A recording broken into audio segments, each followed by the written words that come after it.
नमस्कार दर्शक बंधु सुधांशु रंजन आपने देखते आम YouTube channel the farm enterprise.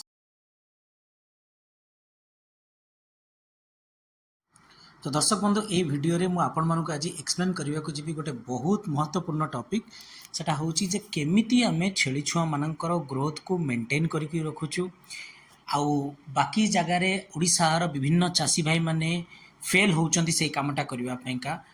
तो से विषय में आज आपण मानक सहित मूलर शेष जाए कथा हेबी वीडियोटी को मूलर शेष पर्यंत देखंतु।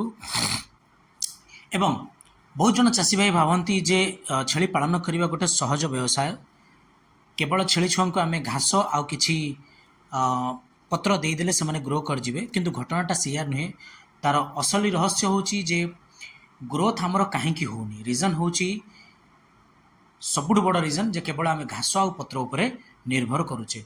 ओडिशा रे मु दुई तीनोटी जिनस सबुठ बड़ जिनस जहाँ को ऑब्जर्व करिछि सबुठ बड़ भूल कौन करती ना चाषी भाई माने आमर फिडिंगटा ठीक से करती ना जो खाद्यटा आवश्यक से ठीक दियंती ना एवं तापरे जो पोषक तत्वर आवश्यकता रही जो न्यूट्रिशन आवश्यकता रही से न्यूट्रिशन को ठीक भाव में जोगई पारती ना एवं वैज्ञानिक पद्धति जो मैनेजमेंट करिया कथा से गुड़ा ठीक से करती ना जहाँफल कि छुआ गुड़ाक दुर्बल रुहति ग्रोथ स्लो हुए एवं ठीक से मार्केट रे तार दरदाम मिल पारे ना एवं किंतु दर्शक बंधु आम फार्म रे गोटे आम गोटे स्ट्रक्चर्ड सिस्टम को फॉलो करूँ। स्ट्रक्चर सिस्टम अर्थ होची आपन माने देखि पड़ते केते सुंदर भाव छुआ मानक वर्तमान दाना मिश्रण पका जाउची।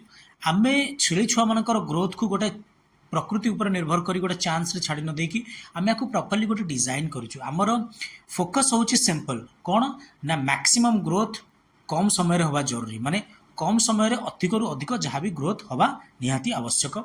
बॉडी रो जो शरीर डेवलपमेंट आपण माने देखंतु मसल डेवलपमेंट प्रॉपर्ली होवा दरकार पूरा एकदम स्ट्रांग बॉडी डेवलपमेंट एवं ता सहित बेटर ब्रीडिंग वैल्यू रो अर्थ होची हमकु जो दामटा मिलिबो से दामटा हमर पशु मानकर हेल्थ को देखिकि हमकु जेमती बढ़िया क्वालिटी रो दाम हमकु मिलिबो।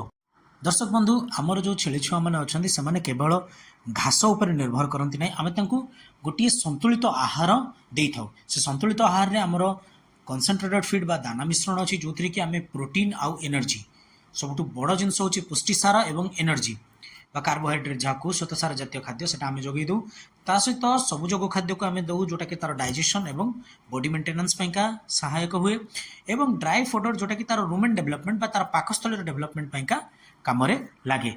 आम मेक श्योर करूँ जे आमर खाइबार जो समयटा अच्छी जो समय सीमा अच्छी खाद्यर सेटा प्रॉपर टाइम गोटे फिक्स्ड रही सकाळ एवं संध्यारे क्वांटिटी जो परिमाण खाद्य को दवा सेटा मध्य कंट्रोल क्वांटिटी रही आमे सब बेले ठंडा एवं सफा पानी एवं सफा जगार रखा चेष्टा करूँ।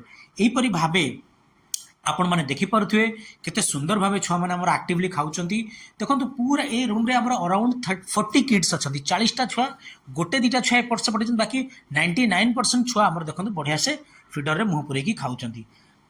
आउ गोटे जिन कहना चाहिए केवल खाइबा को दवा गोटे प्रकार गोटे कम नुहे आहरी बहुत गुड़ाए कम अच्छी जमीक आम फोकस करूँ रेगुलाली डिवर्मिंग करवा कृमिनाशन दवा एवं ठीक टाइम रे मिनरल विटामिन सप्लीमेंट जोगे देवा भल भाव घर को सफा सुतरा रखा एवं छुआ मान गोटे स्ट्रेस फ्री कंडीशन दवा। स्ट्रेस फ्री अर्थ ताको कौन प्रकार माने स्ट्रेस न आसू स्ट्रेस माने दुख माने टेंशन ये सब बिल्कुल न आसू छुआ मैंने आराम से खाई भल भाव में ग्रो करें। आउ गोटे इंपोर्टाट पॉइंट मुझे कहूँ चाहिए आम टाइम टू टाइम ओजन को मॉनिटर करूँ प्रत्येक 7 दिन कि 10 दिन कि 15 दिन इंटरवाल रे आम ओजन नौ प्रत्येक छुआ क्यों हिसाब से बढ़ुची कौन ना तो जदि बढ़ुनी कहीं बढ़ुनी से हिसाब से आम जल्दी एक्शन नौ।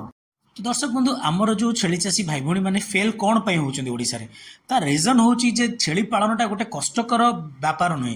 रीजन होची जे से प्लानिंग ठीक से करि परंती नहीं और प्लानिंग कले मध्य ताको ठीक से अप्रोच करि परंती नहीं जहाँ पर कि से फेल होती बा लॉस खाती। तेणुक गोट फार्मिंग एमती नुहे जे आपण छाड़ी दियो भूली जाओ एमती नहीं यहाँ गोटे मैनेज बिजनेस आपड़ ताको प्रॉपर्ली मैनेज करने को पड़ो विदाउट प्लानिंग आपन को प्रॉफिट केबे भी मिल पारिबो नाही।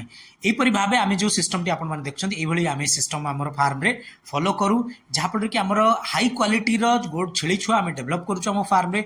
जदि आपन माने चाहछन्ती आपन मानकर छेली फार्म रो डेवलपमेंट हो ताले आपन मानकू ट्रेडिशनल बा जो सिस्टम आपण माने फॉलो करछन्ती ता बाद बाहर की आपनको वैज्ञानिक पद्धति रे काम करिया को पड़िबो। जदि आपण जानिबा पई चाहुचन्ती केमती वैज्ञानिक पद्धति रे काम हबो, नंबर डिस्प्ले होची, कॉल करंतु, फार्म को आसंतु, सिखंतु। मेथि के वीडियो शेष करबी। जय जगन्नाथ। नमस्कार।